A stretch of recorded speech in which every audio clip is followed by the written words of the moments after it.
Vous êtes de plus en plus nombreux à nous suivre et à participer à l'évolution de la chaîne Afrique N24, et sincèrement nous tenions à vous en remercier. Nous lisons tous vos commentaires qui enrichissent le débat et vraiment nous vous demandons de nous soutenir, en aimant les vidéos pour une large diffusion, et pour continuer à avoir une ligne éditoriale indépendante, et vous proposer de nouvelles émissions toujours de plus en plus enrichissantes. Ne restons pas passifs, soyons actifs. Merci et à bientôt.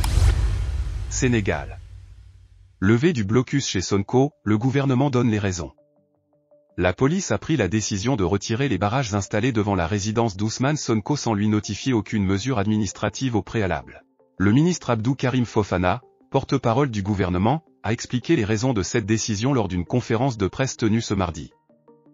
Selon M. Fofana, le maintien du blocus présentait désormais plus de risques. Il a rappelé que l'État avait pour mission de gérer l'ordre public.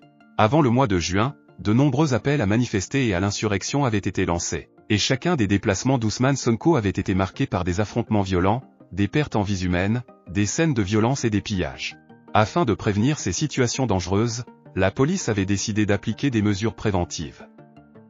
Actuellement, les risques et les appels à l'insurrection sont encore plus présents, il n'y a donc plus de raison de maintenir le blocus, a déclaré le porte-parole du gouvernement. Interrogé sur la possibilité d'une arrestation d'Ousmane Sonko compte tenu de la disponibilité de la décision de justice, M. Fofana a indiqué que cette question relevait du domaine judiciaire et qu'il revenait au procureur de la République de prendre les mesures appropriées. Ce sont des questions qui relèvent du domaine judiciaire. Bien que le ministre de la Justice ait évoqué la disponibilité de la décision de justice, il reste encore d'autres procédures à suivre. Alors, cela dépend du procureur de la République, malheureusement, je n'ai pas cette information, a-t-il expliqué. La décision de la police de lever les barrières devant la résidence d'Ousmane Sonko intervient dans un contexte de tension politique et sociale au Sénégal. Depuis le mois de juin, des manifestations et des troubles ont éclaté dans le pays suite à l'arrestation de l'opposant politique Ousmane Sonko. Les partisans de ce dernier ont exprimé leur mécontentement en organisant des rassemblements qui ont souvent dégénéré en violence, causant ainsi des pertes en vies humaines et des dégâts matériels importants.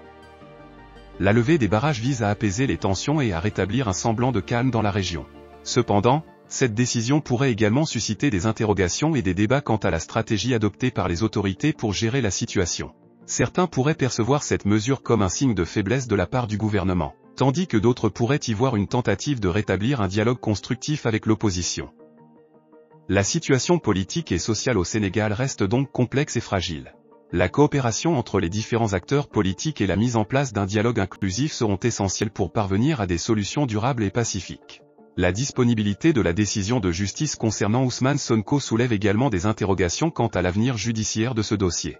Il est primordial que les procédures judiciaires soient menées de manière transparente et équitable afin de garantir l'intégrité du système de justice du pays. En conclusion, la décision de la police de lever les barrages devant la résidence d'Ousmane Sonko marque une étape importante dans la gestion des tensions politiques au Sénégal. Cependant, la situation demeure délicate et nécessite une approche prudente et réfléchie de la part des autorités. La résolution pacifique des conflits et la protection des droits et libertés fondamentales de tous les citoyens restent des défis majeurs pour le pays dans cette période de transition politique. Vous êtes de plus en plus nombreux à nous suivre sur Afrique N24, et vraiment nous tenions à vous en remercier. Nous lisons tous vos commentaires qui enrichissent le débat et vraiment nous vous demandons de nous soutenir pour continuer à avoir cette ligne éditoriale indépendante, et vous proposer des émissions toujours de plus en plus enrichissantes. Merci et à bientôt. Likez la vidéo si ce n'est pas déjà fait. Laissez aussi votre point de vue en commentaire. Abonnez-vous et cliquez aussi sur la petite cloche de notification pour ne rien rater de nos prochaines vidéos. N'oubliez pas de partager aussi la vidéo et de la liker.